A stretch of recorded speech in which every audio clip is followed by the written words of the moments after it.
Olá! Bora mergulhar de cabeça nas ideias de um cara que simplesmente virou a psicologia de ponta cabeça, Carl Jung. Ele começou ali, colado em Freud, mas logo percebeu que o mapa da nossa mente era bem, muito, mas muito maior do que se imaginava.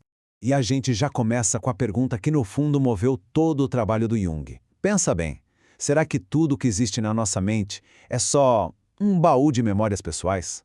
Ou será que tem algo mais? Uma camada bem mais profunda que conecta todo mundo?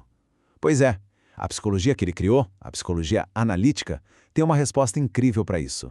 Ok, então, para a gente entender o tamanho da revolução que Jung fez, a gente precisa voltar um pouquinho no tempo. Imagina o início do século XX. A psicologia é um campo de batalha, basicamente, com duas grandes visões sobre o que causa o sofrimento mental. De um lado, você tinha a psiquiatria mais tradicional, que olhava para tudo e dizia, olha, isso aí é um problema no cérebro, é físico. E do outro lado chegava Freud com a psicanálise dizendo, não, a questão é psicogênica. A origem está na mente, nos traumas, naquilo que foi reprimido, na história de cada pessoa. E é bem no meio desse cenário que aparece o nosso protagonista, Carl Gustav Jung, um psiquiatra suíço, jovem, brilhante, que no começo era super fã de Freud, sabe? Ele mergulhou de cabeça nas ideias da psicanálise, aplicava tudo no consultório. Ele estava nessa nova onda de gente que queria de verdade entender a alma humana. Só que essa parceria, essa admiração, não ia durar para sempre. Chegou um ponto em que a discordância entre eles foi tão, mas tão profunda, que não teve jeito. Jung rompeu com Freud e decidiu criar o seu próprio caminho. E o centro de tudo, a grande briga, foi sobre a energia que move a gente. Aí que o bicho pegou. Para Freud, a palavra-chave era libido. E libido era, basicamente, energia sexual. Ponto. Mas o Jung olhou para isso e pensou, nossa, mas isso é muito pouco. Para ele, a libido era uma energia psíquica geral, uma força vital que inclui tudo. Desejo, vontade, paixão, criatividade, a energia da vida mesmo. E o próprio Jung explica isso. Olha só que interessante. Ele diz que usar libido só para energia sexual era limitado demais. Ele foi lá na origem da palavra em latim, que significa apetite, desejo, impulso, e viu que era muito maior. Essa pequena mudança de perspectiva, essa redefinição, foi o que abriu a porta para todo o universo junguiano que a gente conhece hoje. Pronto. Agora, com essa ideia de uma energia muito mais ampla, Jung estava livre. Era como se ele tivesse um novo barco para navegar por mares nunca antes explorados da mente.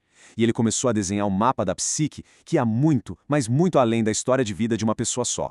E é aqui que a gente chega na ideia talvez mais famosa e revolucionária dele, o inconsciente coletivo.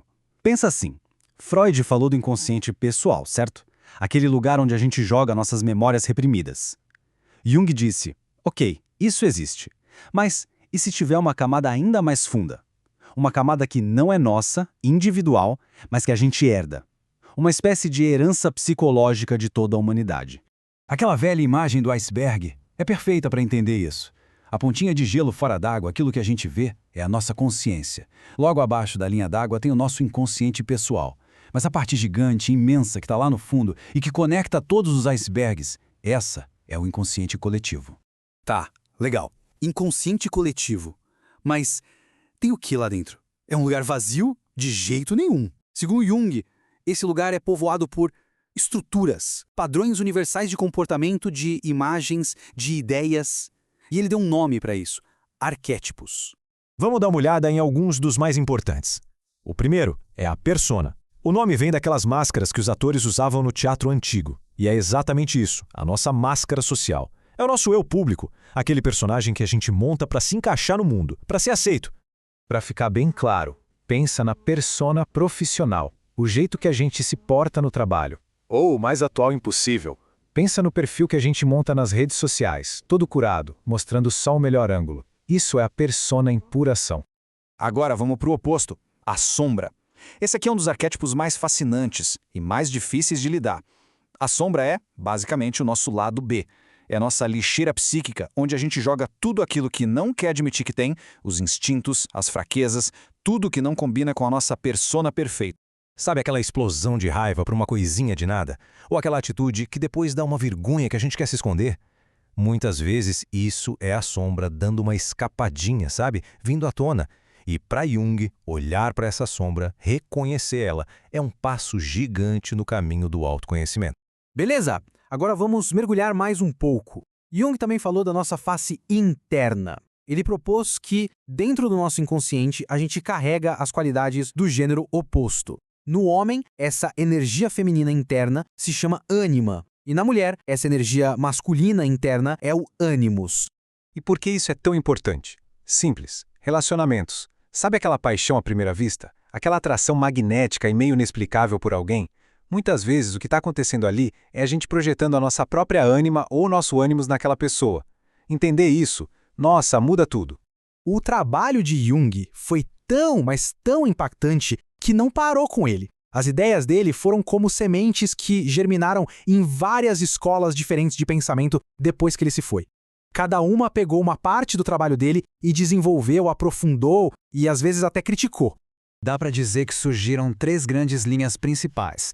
A galera da escola clássica, que é mais raiz, mais fiel às ideias originais de Jung. Aí tem a escola desenvolvimentista, que misturou Jung com ideias sobre a infância, olhando mais para como a gente se desenvolve. E, por fim, a escola arquetípica, que foi ainda mais fundo na viagem dos mitos e das imagens da alma. E o mais legal é que essa diversidade toda não enfraquece as ideias de Jung. Pelo contrário, ela só confirma o que ele sempre disse. A nossa mente, a psique, é um negócio tão complexo, mas tão complexo, que não dá para encaixotar numa teoria só. E para a gente fechar, fica uma provocação do próprio Jung. Ele dizia que quando os deuses são esquecidos, eles voltam como doenças. Ou seja, quando a gente ignora os grandes mitos, os grandes padrões da humanidade, eles aparecem na nossa vida como problemas, como neuroses. Então a pergunta final é essa: qual mito, qual grande história a sua vida está contando agora?